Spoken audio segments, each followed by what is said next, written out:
To start off with, the chart I picked was Microsoft, actually kind of an interesting intraday trade. And the reason I really wanted to draw people's attention to this is because it's a nice example of what starts out like early morning consolidation and then develops into a decent trend trade for the remainder of the day. Obviously, we're looking at just the latest day of Microsoft, but I've pulled it back to a multi-day view because we're going to reference the prior historical days to look at kind of commonality between them. This early morning, very sideways VWAP activity. The VWAP looks like it runs up because the market opened perhaps lower or traded lower on that very first candle, but it quickly plays catch up and then flattens out. We're kind of contained at the deviation band. We don't quite even make it down to that lower deviation band to offer any support or to challenge that. So, a decent mid-morning consolidation. You could even argue it's a bit of a triangle activity, and it picks one direction, one side of the VWAP to live on rather than oscillating around the VWAP. And from around this time, the character of the market changes. We can notice that obviously from the slope of VWAP that is visibly apparent from that point going forward, as well as the size and aggression of the candles, making it up and out of that prior boundary of the deviation band and up into the fast lane, as well as finding support multiple times at the dev band, actually even a third time up here.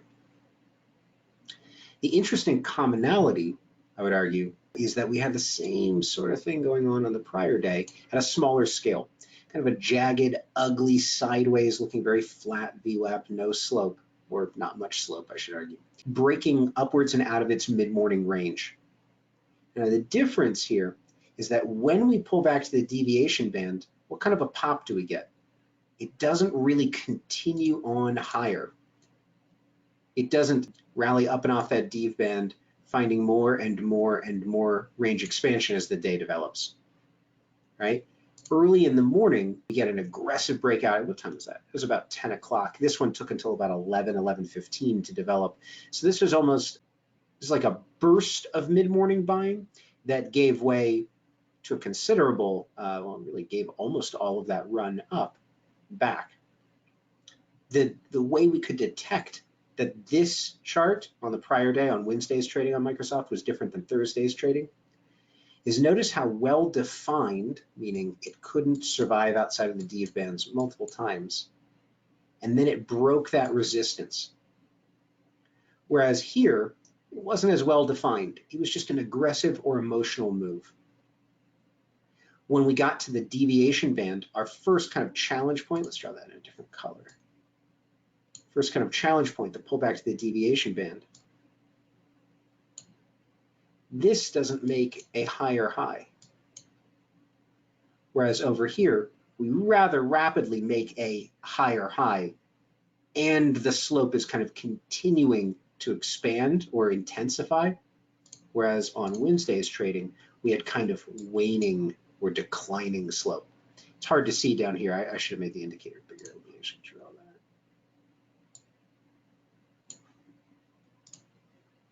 There we go. Declining slope. Whereas we have, not substantial, I would argue, slope. We don't get up into the green zone and sustain that, but it's definitely present and it's visible. All right, it's visible to the naked eye that there's an angle to the VWAP. Whereas over here, you can see it's obviously waning, flattening, de-intensifying. It's kind of declining in its intensity.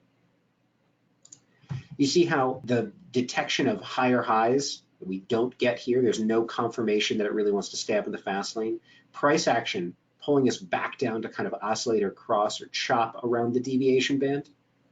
Versus here, we dip below it and instantly are bought back above it.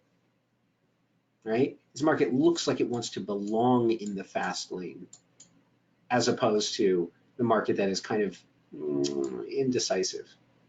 Can't really decide on which side of the deviation band it belongs. What's really neat about this, in my mind, is the fact that also early in the day, our deviation risk, meaning the size between the VWAP and the one deviation band, is relatively small. And as the trend continues, obviously, the deviation bands are going to widen. to reflect that increased volatility. So we can take a trade for a half or a quarter of a deviation when the deviations are relatively small early in the day as it's consolidating, going sideways rather than already during its kind of aggressive breakout phase.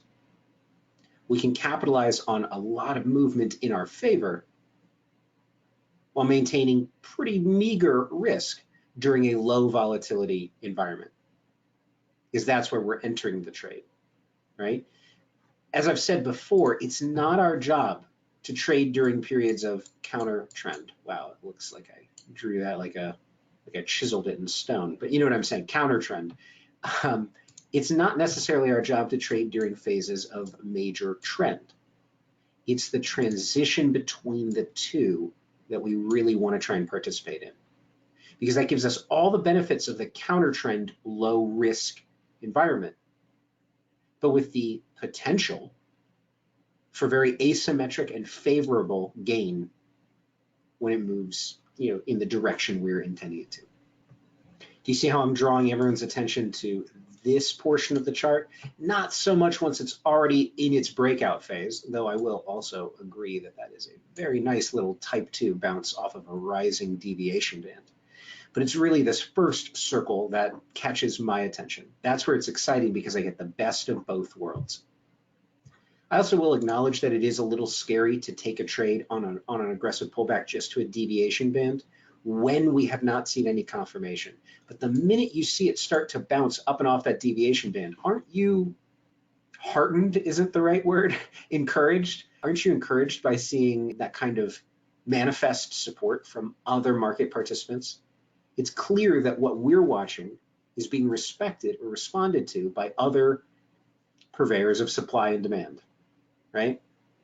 It's not just us watching these magic lines. These are kind of the most objective way of measuring distance from an average. And if we're kind of redefining what we think of as a trend, meaning we're not thinking so much long or short, but just movement inward versus a movement outward, magnetic attraction, magnetic repulsion. If we start thinking about, well, how do I measure when a stock is really going to trend? Without using numbers or directions, couldn't we describe that as when a stock gets far away from its average and statistically insists or remains far from its average?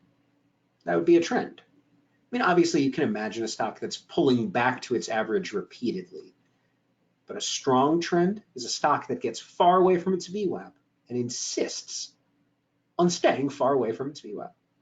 If we compare this is why I pulled up the multi-day chart as well. Compare this to prior days, look at the kind of boundaries we're exhibiting or experiencing. I don't know what word choice I'm going for there. At the deviation bands multiple times during these periods of very flat volume weighted average price. Flat VWAP, typically a bounded or contained market.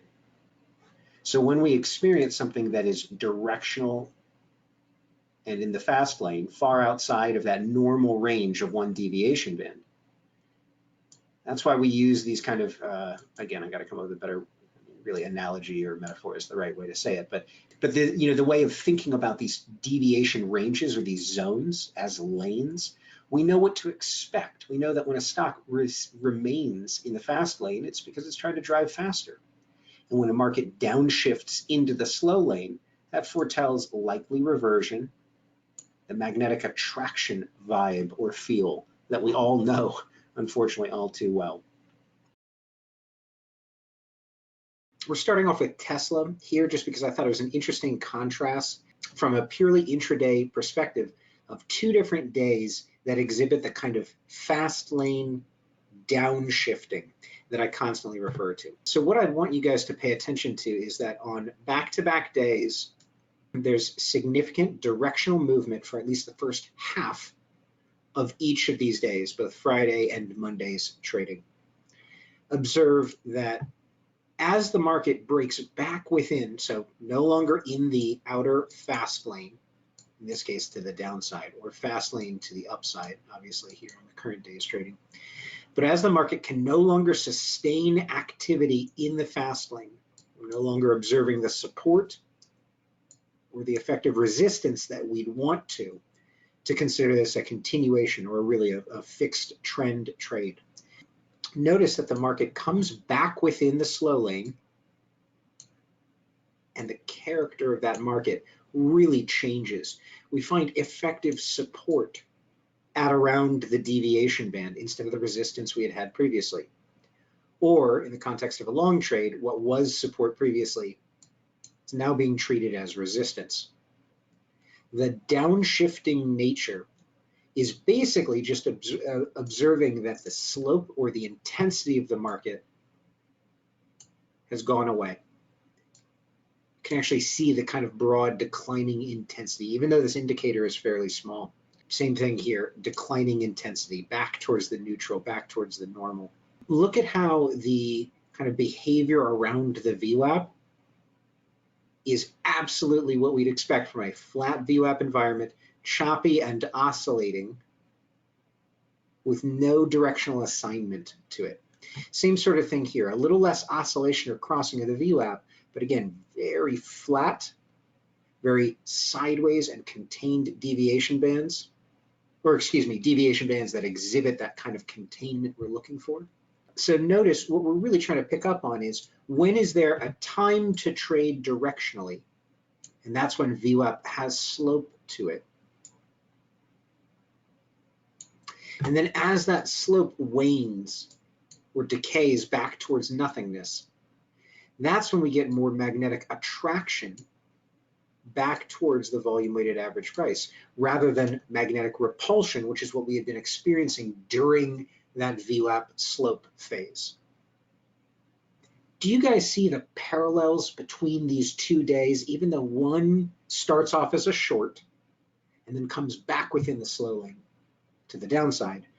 The other, obviously, fast lane to the upside and then slow lane to the upside. Do you see the parallels in the kind of transition between lanes here? A change of character and price action in both cases.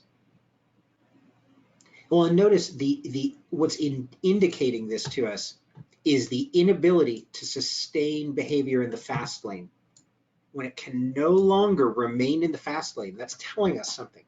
Just like a car going from the fast lane to the slow lane is telling other drivers, I'm no longer intending to drive quite as quickly. Obviously coinciding with slope, which makes sense. Price is nearer to the average. It's affecting the average less. And we'd probably see also volume dwindling significantly because we're going into the middle of the day. Here's another interesting example. I know I'm referring to Friday's trading. Another interesting example of the fast lane downshifting to the slow lane for an hour and a half. This thing is a rocket ship in one direction. And after it tries to break to a new higher high and then immediately retraces to the point it can't survive at the dev band anymore. That's really the clue. If you were long from anywhere during this breakout structure, in retrospect, and I acknowledge this is in retrospect, but like, wouldn't you have said something like, hey, as it crossed back below that deviation band, maybe a little bit below there when it started consolidating and wasn't recovering back above, that's probably where I would have wanted to escape that long trade. The reason we do this retroactively is because then we can go back and say, well, what was the clue? The deviation band. What was the trigger or the trip line that indicated to us this is not necessarily a trustworthy, trade setup to stay with, right? If you were trading mean reversion, probably no clue, I got to be honest here, probably no clue that we would have crossed the VWAP as strongly as we did and gone all the way down to the -1. That looks like it just had a ton of give back, a ton of momentum to the upside and then give a considerable amount of that back. And then the rest of the day, total just oscillation.